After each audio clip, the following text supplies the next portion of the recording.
உண்மையான காதல் என்று ஒன்று உள்ளது. காலம் கடந்து போன பின்பு மண்ணில் வாழ்வது. காலம் எந்த கைப்பிடிக்குள் மாட்டிக்கொண்டது. காதல் என்னை விட்டு விட்டு எங்கு சென்றது?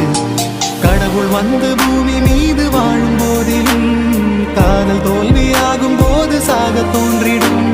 காதல் இன்றி பூமி மீது வாழ நேர்ந்திடும். கொஞ்ச நேரம் கூட நரகம் போல மாறிடும்.